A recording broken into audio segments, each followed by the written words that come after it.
tarde a todos e a todas. Estamos hoje, mais uma vez, aqui na sala da DFPE, Departamento de Formação dos Profissionais da Educação, e vamos dar início, então, a mais uma escola interativa.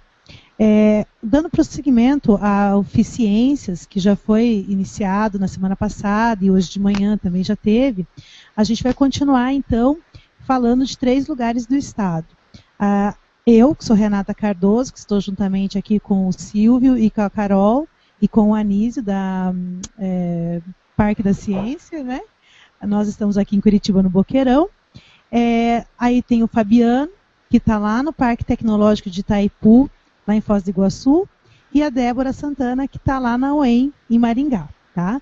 Vamos dar início, então, né? Vamos ver quem vai começar aí. É o Fabiano? Pode ser. Então, beleza. Fabiano. Boa tarde a todos que estão aqui conosco nessa escola interativa. É um prazer muito bom, muito grande ter essa 1 hora de conversa com vocês sobre método científico na educação básica. Né? A gente está esse ano fazendo esses pequenos bate-papos aqui para tirar algumas dúvidas, dar uma esquentada aí nos motores de quem vai orientar trabalhos de estudantes da rede da educação básica. E, bom, nossa proposta aí nessas conversas que a gente tem é realmente tirar as dúvidas, falar um pouco dos projetos, né, coisas que... e trazer para a realidade do professor o que é esse nível de exigência proposto pelas feiras de ciências de ensino médio. A gente tem uma bagagem lá do ensino superior e o ensino superior nos coloca um catatal de exigências, né? A gente fica às vezes um semestre inteiro estudando metodologia científica para conseguir fazer o trabalho de conclusão. E quando a gente pensa em fazer isso no ensino médio, meio que arrepia. Mas então a gente está trazendo aqui os norteadores até para fazer esse contraponto, né? Estou contando aí com a ajuda dos outros professores. Esses professores que estão participando conosco, como a professora Débora, também estão na organização da Ciências. Espero que nos próximos a gente também tenha o pessoal do Sudoeste trabalhando conosco aqui, né? Para que a gente possa fazer uma super interação de estado. E escrevam para nós, perguntem ao longo das nossas conversas, e estamos aqui. Débora, para você. Boa tarde a todos, aqui de Maringá também, é um prazer estar com vocês. E hoje nós estamos avançando mais um passo no incentivo para que professores e estudantes da educação básica produzam pesquisa, produzam ciência, um conhecimento novo nas escolas. A Ciências é uma feira, mas em outras ocasiões também é possível, mesmo em feiras internas, utilizar o produto deste conhecimento. E o mais importante que nós falamos na primeira videoaula, no primeiro dia que nós nos encontramos, é em relação às atitudes científicas. Quando nós estamos despertando nos alunos o interesse por buscar novas respostas, buscar formas de compreender melhor o mundo à sua volta. Então, falamos um pouco já hoje de manhã a respeito de objetivos e agora vamos falar um pouquinho mais a respeito das formas de realizarmos estas pesquisas. Então, vamos ver esse slide que tem um esquema aqui com os diferentes passos, né? Vamos dar uma olhadinha nele, Débora. Esse nosso boneco perdido aí nesse caminho. Sim. Nós estamos vendo esse slide, o meu slide, que é novamente uma ilustração sobre o método científico. O que a gente enxerga ali? Nós visualizamos a pessoa perdida, né, que está tentando encontrar o caminho para responder às suas perguntas.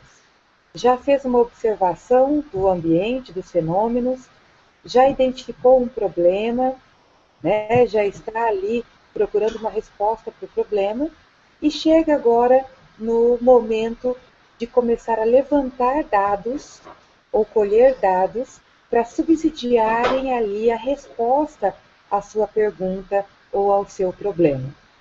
É interessante que nós chamamos na pesquisa a resposta do problema, né, pelo menos temporária, chamamos de hipótese.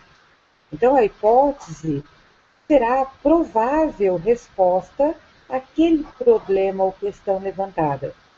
Esta hipótese ela vai poder ser ajustada ao longo do processo, pois quando a gente coloca um tema, criamos uma pergunta inicial e temos uma proposta de resposta. E com o avanço da colheita de dados, nós podemos avançar também nesta formulação da resposta a este problema. Isso, a gente estava conversando a respeito dessa formulação de hipóteses e também da colheita de dados. Um pouco antes a gente estava conversando a respeito disso e trazendo que, às vezes, quando o grupo vai evoluindo na colheita de dados, também essas hipóteses elas vão ficando mais sofisticadas, elas vão ficando mais interessantes. Às vezes, quando a gente não tem muito conhecimento, as hipóteses ficam assim como hipóteses verdes, assim meio prematuras, né? Então esse exercício do ir e vir, ele é interessante, porque vai chegando num objeto mais rico, um desafio mais rico para o grupo, né? Então não se sinta acanhado de, agora eu comecei com essa hipótese aqui, tenho que ir ela até o final. Daqui a pouco o grupo revê e muda, isso é natural, né? Mas voltando naquele slide dos passos, então a gente chega ali na experimentação ou realmente na colheita de dados. Está ali uma chamada, né, uma conversinha dizendo: a seguir recolhem-se informações relacionadas com o problema, que é a colheita de dados. Para vocês que estão assistindo, eu queria enfatizar que colher dados não significa exatamente reações ou experimentos em laboratório. Não significa necessariamente colheita de dados numéricos. Não significa a realização especificamente de entrevistas. Dados aqui são as informações a respeito do tema e podem envolver dados bibliográficos, dados levantados em documentos, dados levantados em conversas, entrevistas, né, ou questionários, ou ainda dados em laboratório. Isso, acho que a gente vai falar um pouquinho agora dos procedimentos, e antes de entrar nesses procedimentos, que vai clarear um pouco o que é coleta de dados e também as experiências, que é o que vem depois, vem na sequência, né? A gente vai só finalizar um assunto da manhã, que é em relação à pesquisa. Quando a gente falou assim num âmbito mais amplo, primeiramente da pesquisa quantitativa, conversamos um pouco isso e ficamos em aberto para falar da pesquisa qualitativa. Agora eu vou pegar e pedir que fique apresentado esse slide da pesquisa qualitativa, para que a gente dê uma olhadinha nele ali. A pesquisa qualitativa, ela já entra no mundo da subjetividade, né? Então, enquanto aquela quantitativa, ela consegue gerar gráficos, dados, é o sim, o não, é tantos por cento, tantos gostam, tantos não gostam, isso representa X% do meu universo, né? Aqui na qualitativa, a gente já está conversando a respeito de um mundo bastante que entra no subjetivo. Então a gente está falando de uma pesquisa mais aberta, uma pesquisa que provavelmente não vai envolver um universo muito grande de pessoas entrevistadas, porque elas precisam ser tabuladas. Geralmente a tabulação dela não acontece, não é pré-definida. Então assim, eu não tenho as respostas, as possíveis respostas pré-estabelecidas. Eu tenho as respostas que foram dadas pelos meus participantes e a partir disso eu vou criar uma certa tabulação. Então isso realmente demanda mais tempo e faz com que tenha que se diminuir bastante o número de pessoas entrevistadas, que é diferente daquela pesquisa fechada, né? Que as pessoas vão responder entre 6 alternativas qual que se aproxima mais do pensamento delas. E isso aí você consegue tabular rápido, faz em grande escala. A qualitativa não, ela já entra para esse outro universo que demanda mais atenção e também demanda maior participação do orientador nesse momento, né, para os estudantes conseguirem extrair assim, um bom resultado. Na pesquisa qualitativa, eu acho que é interessante nós percebermos a valorização do indivíduo. A gente não tem a extrapolação imediata das informações. Quando nós estamos trabalhando, por exemplo, com médias, com dados numéricos, com amostras, nós queremos que aquelas informações possam ser extrapoladas para os demais. Agora, aqui não, nós estamos trabalhando com informações mais, fenômenos, né, e informações mais pessoais ou grupais, que podem ter aquele significado social para um indivíduo ou para um grupo e não ser extrapolável para outros que estejam em situações diferentes. Eu vou dar um exemplo. Vamos imaginar em questão geográfica, em questão territorial. Nós temos as populações ribeirinhas ou populações que tiveram que se mudar, vilas, cidades que se mudaram para atender uma demanda de formação de lagos de usinas. Tivemos isso no passado, temos isso em outras regiões do país ainda hoje. Para este grupo, o que isso significa? Para cada indivíduo deste grupo, o significado do abandono da sua casa, da sua terra, ele não pode ser quantificado em xizinhos marcados em um questionário, porque envolve a história de vida de cada um, as perspectivas, as crenças, a interpretação de cada um. E por isso, na pesquisa qualitativa, a gente tem isso que está escrito no slide, uma relação dinâmica entre o mundo real e o sujeito, um vínculo indissociável entre o mundo objetivo e a subjetividade do sujeito, que não se pode traduzir em números. Por exemplo, a dor ou a tristeza, ou a alegria, ou a expectativa de um grupo que está deixando a sua terra para ser levado para outro por uma decisão de um governo, uma empresa, eles estão vivendo realidades muito menos objetivas e muito mais relacionadas com a sua história e com a sua vivência. Por isso que mesmo que a situação possa ser particular, possa ser complexa, a gente pode pesquisar, compreender, buscar entender a verdade neste processo social, mas sem essa ideia de quantificar ou comparar por números. Isso a gente pode aproveitar e pensar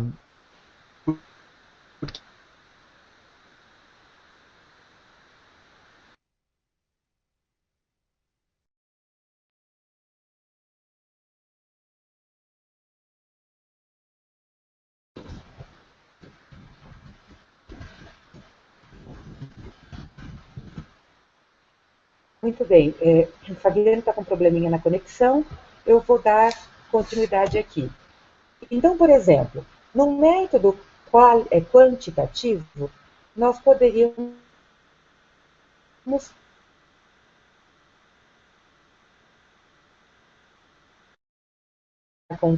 calcular um percentual para cada uma análise estatística definitiva. Já aqui na pesquisa qualitativa, já vemos aqui no slide, não requer o uso de métodos e técnicas estatísticas. Ela é descritiva. O que o pesquisador busca é a chamada análise de conteúdo. Imagine uma transcrição de uma entrevista ou entrevistas com perguntas abertas e gravadas, em que a pessoa discorre os seus sentimentos, os seus pensamentos, expectativas sobre o tema. Depois, nesta análise da conversa, da gravação, das anotações, é que será feito, extraído ali o que a gente chama de dados, que são dados importantes, não são numéricos, mas são uma análise do conteúdo.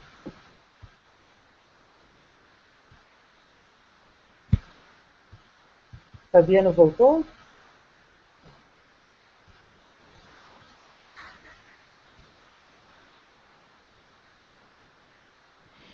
Pessoal, a gente está com um probleminha de conexão e a tela do Fabiano caiu, voltou, mas agora caiu novamente, tá?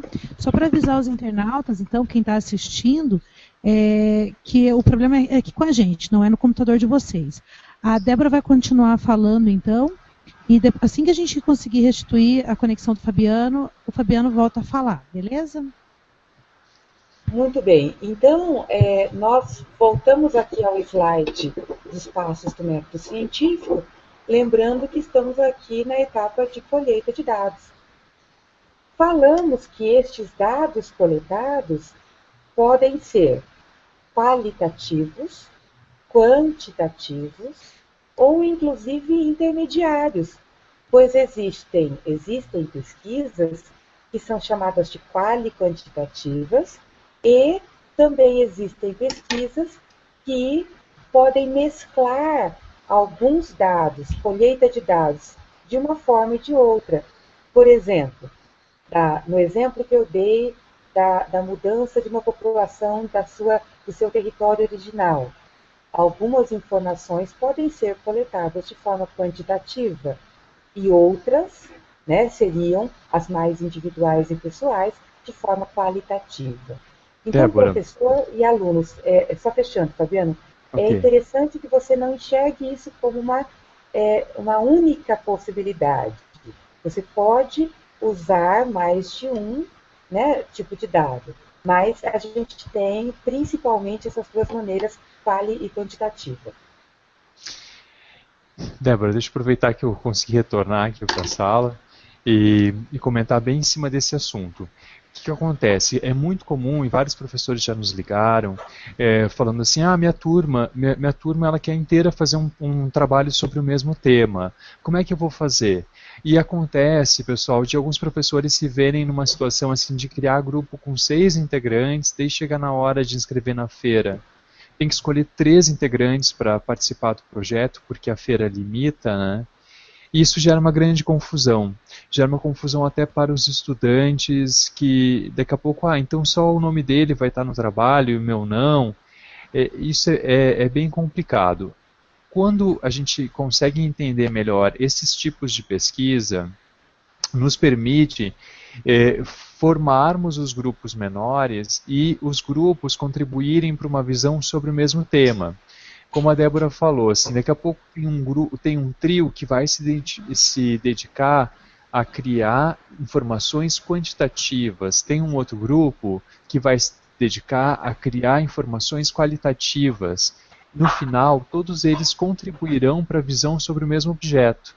Só que eles têm os seus papéis definidos.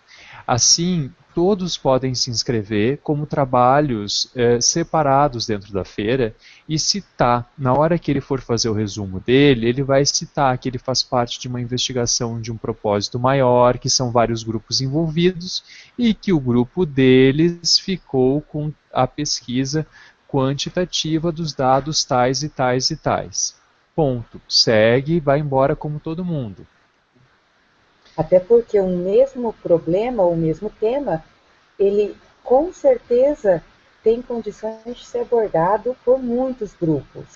Se nós colocássemos aqui um tema em questão, nós poderíamos levantar diversas maneiras, diversas técnicas, diversos olhares para resolver essa dúvida ou este problema. Como está no slide do Fabiano, né, diversos procedimentos técnicos para tentarmos resolver essa questão ou chegarmos a resposta do problema. Então, vamos aproveitar e comentar um pouco sobre esses procedimentos, né? A gente no slide consegue visualizar 4 principais. Eles são muito, muito comuns, né? A gente geralmente utiliza eles o tempo inteiro. A gente não fica agregando esse nome, mas eles estão ali, junto conosco, né? A pesquisa de campo é muito comum e o estudo de caso e o bibliográfico eu diria que é inerente a todos, né? Todos os processos de pesquisa que nós formos fazer, é necessário que tenha uma base bibliográfica. Agora aqui, quando falamos do bibliográfico, a gente vai ver que é um outro sentido, porque é uma técnica, só que no caso de uma pesquisa bibliográfica, ela vai se aprofundar muito mais do que é aquilo que a gente faz de ter alguns pensadores, algumas bibliografias de referência para desenvolver nossa pesquisa. Vou Então passar vamos aqui. passar por cada um deles. Isso. Agora, para a pesquisa experimental, né? O que é essa pesquisa experimental? É aquilo que a gente vai gerar uma reação, uma experiência, nós vamos misturar dois reagentes e observar o que vai acontecer.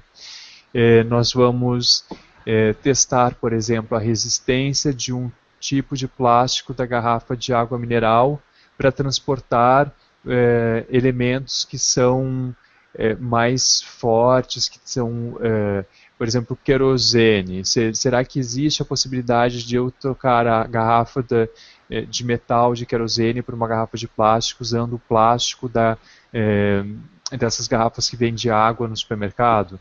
Então a pessoa vai fazer um teste, vai fazer uma experiência de uma coisa, um exemplo bem simples aqui, e vai observar o que acontece, a durabilidade dessa garrafa, se interfere, se não interfere. É interessante, Fabiana, é interessante destacar que na pesquisa experimental nós tentamos controlar o máximo possível. Experimental exatamente por isso, porque nós temos como experimentar e controlar as variáveis que estão envolvidas. Por exemplo, vamos imaginar que nós vamos calcular ou analisar o trajeto e a velocidade média percorrida pelas formigas de uma espécie. E aí a gente se pergunta, o que pode influenciar a velocidade média das formigas? As respostas seriam, primeiro, a temperatura. Segundo, o tipo de solo que ela caminha. Terceiro, né, a umidade do ambiente, a inclinação do local por onde ela caminha. E poderíamos, assim, elencar uma série de variáveis. O que são variáveis? Aquilo que pode influenciar nas respostas da nossa pergunta. A velocidade média da formiga é influenciada pelas variáveis textura do chão, temperatura do ambiente, umidade do ambiente, inclinação do local por onde ela anda e assim por diante. Então, na pesquisa experimental, eu conseguiria experimentar controlando as variáveis. Então, vou fazer analisar a formiga num ambiente que eu consigo comparar a mesma temperatura em terrenos diferentes. Seria um exemplo de controle de variáveis. Por isso que, muitas vezes, a pesquisa experimental é feita em laboratório, mas não necessariamente precisa ser laboratorial. A questão é controlar as variações e sabermos associar a causa e o efeito, ou a causa e a consequência. E aí, na pesquisa experimental, entra uma ferramenta muito importante que é o caderno de campo. O caderno de campo aqui ele vai funcionar o tempo inteiro, porque todas essas variáveis que a Débora está citando aqui, elas precisam ser anotadas, e elas precisam ser anotadas nas unidades de medidas iguais. Então, se eu tenho uma unidade de medida para controlar a umidade do ar, eu tenho que trazer essa umidade de medida e a umidade, o valor da umidade do ar, em todas as vezes que for fazer o teste. E é ali no caderno que a pessoa vai anotar. Vai colocar a data, a experiência que ela vai realizar, os elementos que ela está utilizando, quais são as condições, o horário que ela iniciou, o que aconteceu, o horário que terminou e o que ela concluiu. Isso aí é o instrumento do caderno de campo. E aí a gente vai entrar, por isso, gente, que quando o pessoal fala assim, que um caderno de campo, ele pode ser escrito à mão. Ele não precisa ser uma coisa digitada no computador. Quando a gente está fazendo esse tipo de operação, não é comum ter um computador do lado que você vai anotando isso. Alguns grupos fazem, mas assim, a maioria não faz. Então não tem problema de ser realmente todo rabiscado e feito à mão.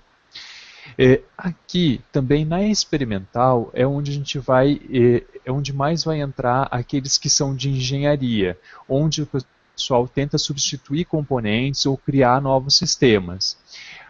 Aí vai ser uma experimental que vai gerar protótipos, então ele vai anotar lá o que ele fez no protótipo dele, o teste que ele vai fazer, e tudo isso vai sendo colocado no caderno de campo. Eu acho interessante destacar, vou usar como exemplo, um dos estudos, dos experimentos que foram levados à Ciências do ano passado, um dos finalistas. Um grupo de uma cidade pequena, da região aqui de Maringá, queria investigar, queria resolver a problemática de queima do lixo no seu município. Para isso, eles observaram que as pessoas tinham o costume de queimar lixo no fundo das casas. Em seguida, eles fizeram um levantamento com entrevistas e verificaram que o principal volume do lixo queimado era de papel higiênico usado, sendo que os reciclados eram separados, os demais tinham outra forma de descarte, mas o papel higiênico era um problema. Então, eles decidiram fazer uma pesquisa experimental para testar a hipótese de que o melhor seria descartar o papel higiênico no vaso sanitário, diretamente no vaso. Bem, então eles tinham que testar se o papel seria solúvel. Então, eles controlaram as variáveis. Pegaram água, colocaram em uma vasilha com volume conhecido e começaram a testar o tempo de solubilidade para 1 metro de papel higiênico de diferentes marcas, de diferentes composições. Então, cada teste com fotografias, com desenhos, com anotações no caderno de campo, até eles chegarem à resposta desta etapa e poderem passar pela frente. Assim, dá para a gente ter uma ideia de como conduzir as anotações da pesquisa experimental e como isso vai determinar os próximos passos. Então, é interessante esse exemplo, porque ele traz para nós o teste de uma hipótese, né? Uma hipótese gerada a partir da percepção do problema, já tem todo um caminho bem completo aí, né? E um mito social que você colocar papel higiênico dentro do vaso, entope a tubulação, estoura toda a tubulação. O grupo foi em busca de meios para tentar ver se isso realmente era verdadeiro e por que não? Se é verdadeiro, bom, a hipótese deles ia ser refutada. Se for falso esse imaginário, essa questão que a sociedade traz, então se abre um novo pensamento e uma nova reflexão sobre o descarte desse papel, né? E com um olhar que é um problema que o Brasil inteiro, todos os lugares que tem esse sistema de descarte de papel higiênico passam, mas só que ele estava olhando ali para uma questão da sociedade dele. O que é interessante pensar também é a maneira com que eles resolveram fazer os testes. Isso é criatividade pura, né? O pessoal vai conceber uma proposta. Existem coisas que eles vão achar, mas muitas vezes eles vão tirar da cabeça deles. E isso ali é legal documentar, é legal trazer. Isso traz riqueza. E esses são fatores que também são avaliados dentro da feira de ciências. A criatividade é um dos pontos-chave para a avaliação dos grupos, né?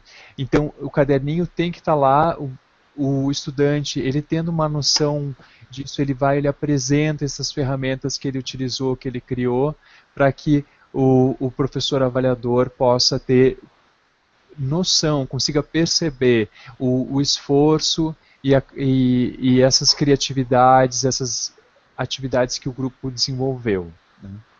É interessante porque quando a gente começa a pensar na pesquisa experimental e no controle de variáveis, a gente pode esbarrar em um dilema extremamente importante, que é o dilema ético.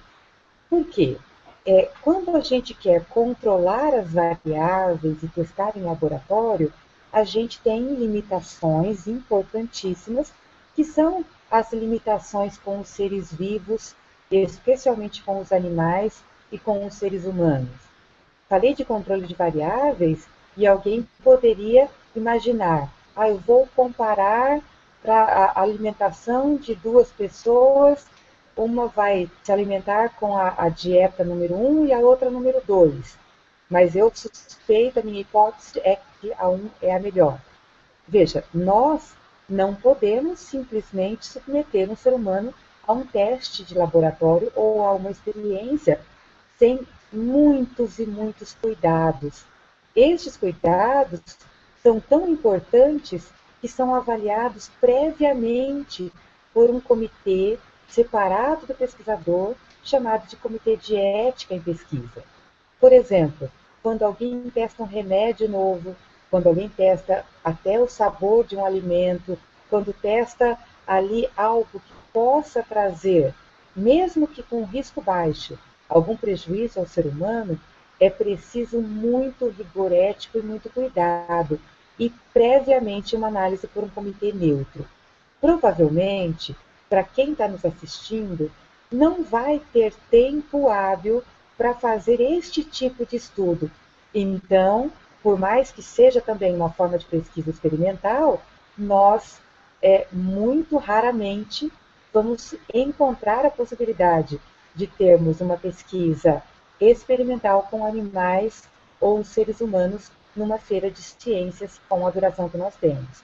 Então, quero chamar a atenção para isso, Fabiana, para que todo mundo esteja alerta às questões éticas que estão, inclusive, apontadas lá no site da Ciências e, inclusive, fazem parte da ficha de preenchimento lá dos dados do trabalho de pesquisa. Isso eu queria trazer um pouco agora, Débora. Até coloquei a ficha de inscrição aqui na tela. E para mostrar isso, realmente, uma das perguntas que vão aparecer lá é se o trabalho envolve pesquisa com algum desses itens que aparecem aqui. Então, com seres humanos, animais, agentes biológicos, com substâncias controladas ou perigosas, ou não envolve pesquisa com nenhum desses itens acima. Qualquer um desses 4 itens demanda uma maior atenção do pesquisador e do grupo. Exatamente nessas questões que a Débora trouxe.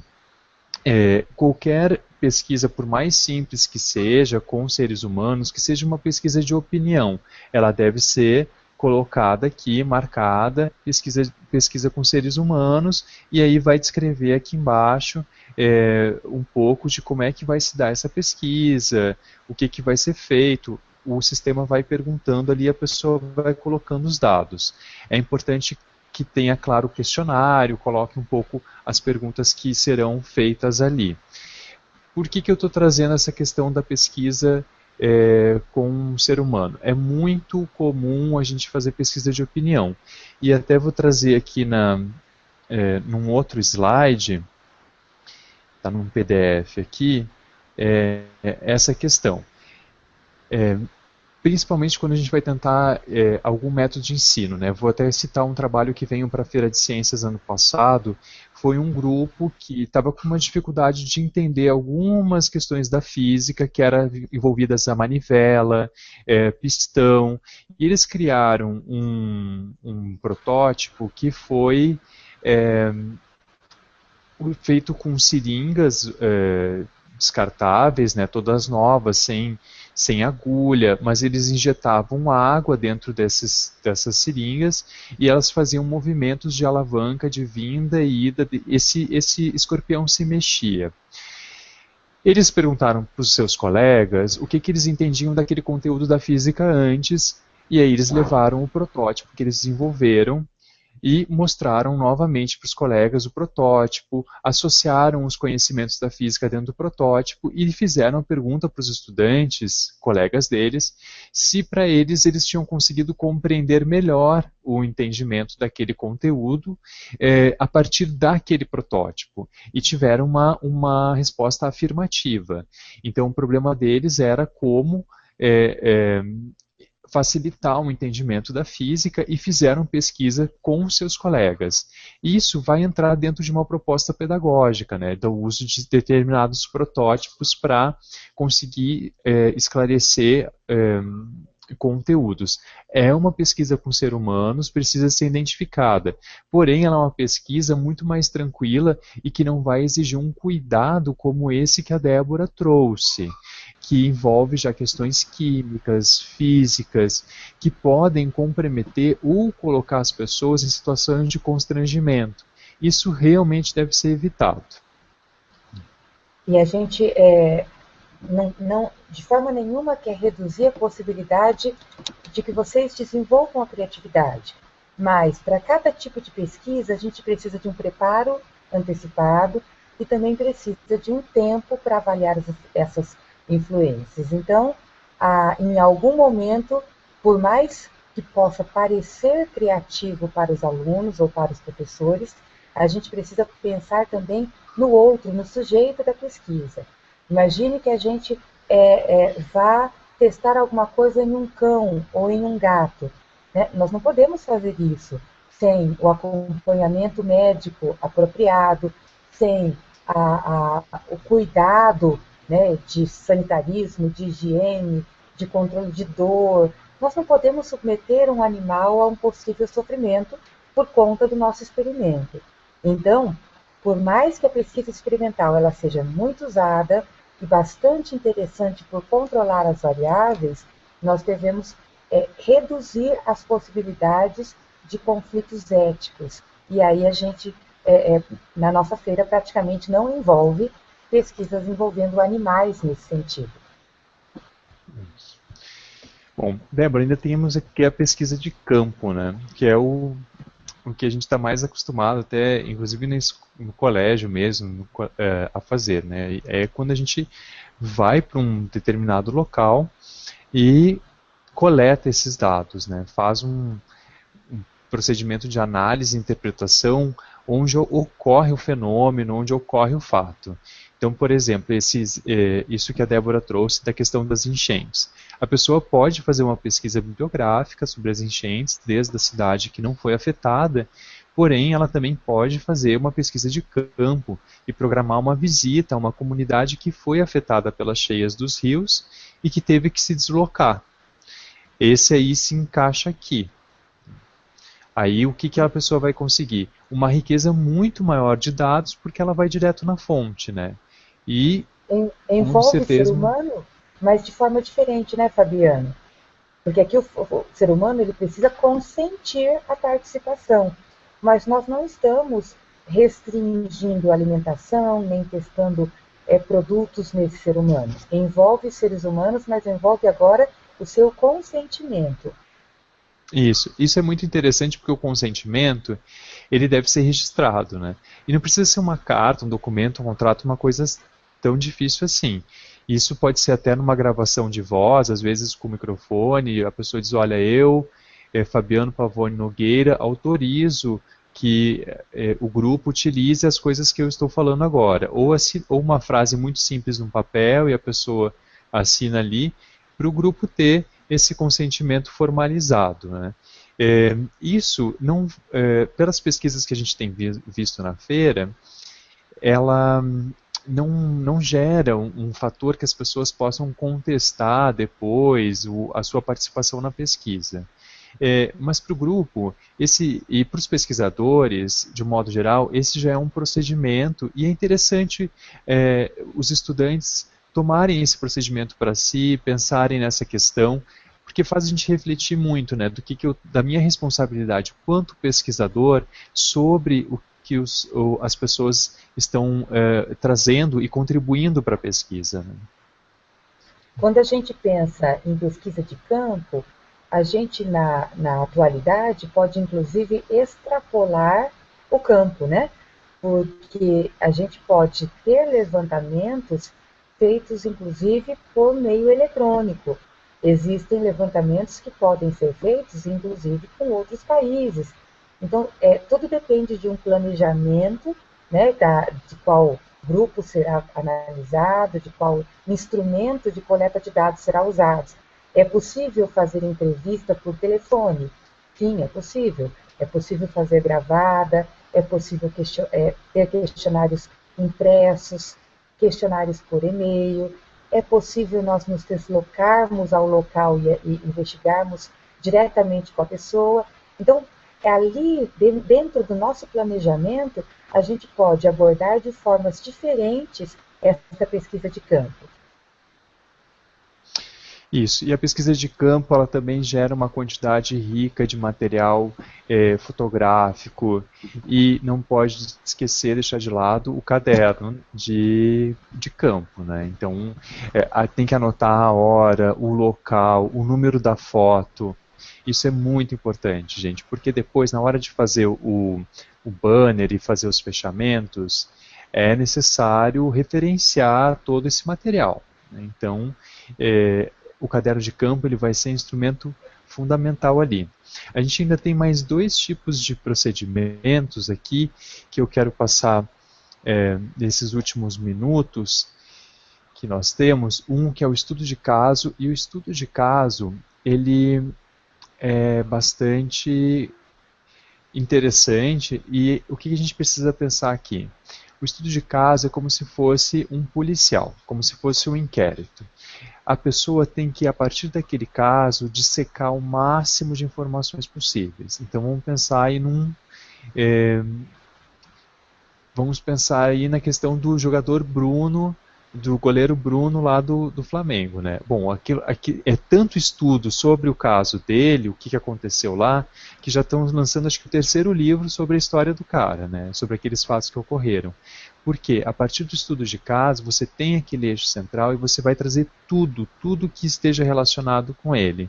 Aqui qual que é o objetivo disso? É realmente nos trazer mais clareza, é fazer com que a gente tenha maior compreensão sobre um determinado fato. Aí vamos pensar lá atrás no objetivo da nossa pesquisa, quando a gente viu lá os verbos, e vamos pensar assim, vamos compreender, vamos analisar determinado fato, né? E para isso, então, a gente vai fazer um estudo de um determinado caso. Vou dar um caso assim... Diga, Débora. Não, pode concluir, depois eu dou um exemplo. Isso, então já vou lançar um primeiro exemplo aí. Por exemplo, na escola, o mesmo professor, em uma sala, ele tem um grupo que tem um rendimento excepcional naquela disciplina. Ele troca de sala, entra numa outra sala, a sala seguinte é o mesmo conteúdo, é o mesmo professor, é a mesma didática, e o rendimento é péssimo. A coisa não acontece ali. Esse é um estudo de caso que pode ser feito, né? Para tentar compreender melhor quais são os fatores que interferem nesse quesito aí, né? Nesse desempenho.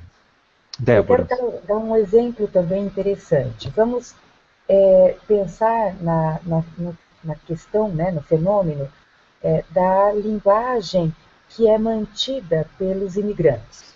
Então vamos pensar, por exemplo, nos grupos de comunidades alemãs que temos no estado do Paraná. Temos muitas, né, que vieram em diferentes épocas da Alemanha, de diferentes partes da Alemanha, e vieram colonizar, e vieram morar e fazer a sua vida a partir de então aqui no Brasil.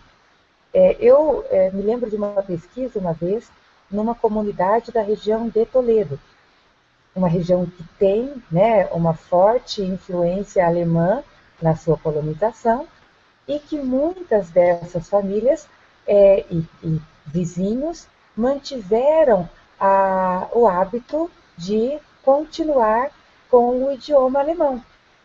E ao longo das décadas que se passaram, esse idioma utilizado passou por mudanças naturais da língua, mesclando com algum sotaque português brasileiro, né, com algum sotaque português, com algumas misturas de palavras, ao ponto de um estudo de caso da comunidade, de uma das comunidades da região de Toledo, mostrar que a língua alemã falada por eles, era diferente do que chegou no início, do que se fala lá na Alemanha hoje, do que se fala em outras comunidades, porque ali sofreu influências específicas. Este seria um exemplo de um estudo de caso de um fenômeno, de um grupo de pessoas, né? Não seria uma pessoa só, mas seria também um exemplo.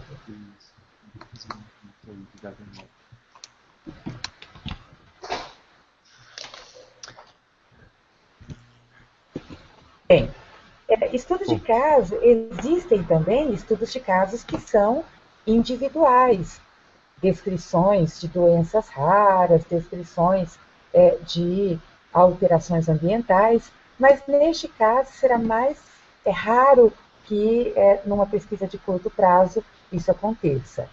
Eu acho que a gente pode destacar então a quarta forma, né, a nossa próxima forma, que é a pesquisa documental, que aqui sim é uma excelente oportunidade de pesquisa para grupos de ensino médio, grupos da educação básica, que seria pesquisar em dados primários que estejam já documentados. Por exemplo, pesquisar em certidões de nascimento, pesquisar em certidões de propriedades, em cartas guardadas, cartas trocadas por pessoas, em fotografias, em vídeos, em diários. São pesquisas que falarão sobre o fenômeno e sobre o ser humano, mas sem envolvê-lo de maneira direta. Vamos imaginar que um fenômeno que você está observando na tua região seja o menor peso das crianças que nascem, estão nascendo com um peso menor. Então, se essa sua suspeita estiver certa, poderá ter algum aspecto influenciando, ambiental ou cultural, neste nascimento com menor peso. Primeira coisa, pesquisar os documentos de registro de peso das crianças. Né? E lá nessas fichas documentais, eletrônicas ou não, com a devida autorização, nós poderemos ter ali a obtenção dos dados primários que nós queremos avaliar. Débora, acho que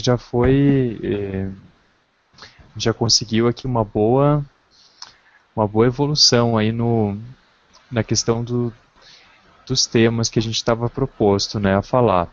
Inclusive, eu acho que o último é a pesquisa documental, né, que estou mostrando o slide agora. Esse slide aqui, ele pretende trazer um pouco isso, complementando o que a Débora falou, né, esses dados todos, também daqueles livros que já fizeram esse trabalho. Então, existem pesquisas anteriores à nossa, eles que já trazem muitas vezes os dados compilados, os gráficos prontos, e a gente parte então dali, né? Parte dali e faz o quê? Faz uma releitura, faz uma reavaliação e aproxima esse tema bibliográfico de um outro tema que nós estamos pesquisando. E daí vamos voltar lá no início nos objetivos, né? Meu objetivo é comparar uma coisa com a outra, é buscar é analisar a interferência de um determinado fator no outro. Isso pode caber com análises de pesquisa documental e pesquisa bibliográfica, né? Então eu trago teóricos e aproximo esses teóricos de um modo que até então não havia sido realizado. Acho que aí finalizamos então o que a gente estava propondo de temas agora para a tarde, né? Isso, eu acredito que a gente então deu uma ideia boa que a pesquisa pode ser feita de formas, com técnicas diferentes, né? Alguns poderão usar controle de variáveis em experimentos, outros vão usar experimentos em laboratório, outros podem ter entrevistas, outros buscarão dados em mapas, em documentos históricos ou documentos que retratam a realidade atual, e outros ainda podem avaliar a partir das demais pesquisas, das fontes secundárias, né, do que a gente já tem escrito sobre o tema. O mais importante é que você que está nos assistindo agora perceba que é possível, né, que está acessível a todos que queiram investigar um fenômeno, pois destas técnicas exemplificadas, a maior parte delas nós podemos ter condições de desenvolver na escola, né, sem grandes necessidades de tecnologia ou de ambientes específicos. Eu quero desejar a todos aí um bom começo ou continuidade de pesquisa. Nós teremos outras oportunidades de discussão e mandem para nós as suas perguntas pelo site da Ficiências, que a gente pode ajudar a esclarecer eventuais dúvidas. Agora eu também quero aproveitar para me despedir aqui do da nossa conversa, do nosso bate-papo, comentando que é interessante o grupo pensar, o professor orientador pensar em optar por uma ou duas dessas ferramentas todas que nós trouxemos, e se houver mais interesse, talvez distribuir essas ferramentas, essas técnicas em diferentes grupos, né? Na hora de compor a ferramenta e de compor onde vai, como que vai se apresentar dados, vai ficar claro que vai mudar o objetivo lá em cima, como a gente já citou um pouquinho agora, né? Vai ficar mais tranquilo para vocês. Tem dúvida aí? Escreve para nós pelo site da feira, escreve para nós pelo Facebook e a gente vai retirando as dúvidas, vai ajudando, fazendo essa força-tarefa. Outra questão é que vocês também vão encontrar logo em breve os telefones, os contatos de professores das universidades mais próximas de vocês no site da Eficiências, lá na parte do contatos. E aí vocês vão poder também estabelecer uma conversa com alguém que esteja mais próximo, né? Isso vai ser bem bacana e vem dentro da proposta realmente de a gente formar esses grupos nas diferentes regiões do estado. Quero agradecer também a professora Laucimira aí da SBDG que contribuiu com alguns dos slides que a gente apresentou para vocês, o pessoal da Universidade Aberta do Brasil que emprestou o laboratório deles de informática aqui no PTI, de onde eu estou falando para vocês, e a Débora, Renata, o pessoal da Secretaria da Educação que está nos permitindo aí esse encontro virtual, esse encontro à distância, né? Nem sei se chama de virtual ou real, porque ele é real também, enfim. E algumas pessoas que estão aqui comigo, né? Vem o pessoal do PTI Paraguai e também a Bruna que trabalha comigo que está aqui dando uma assessoria. Gente, muito obrigado. Hein? Até mais.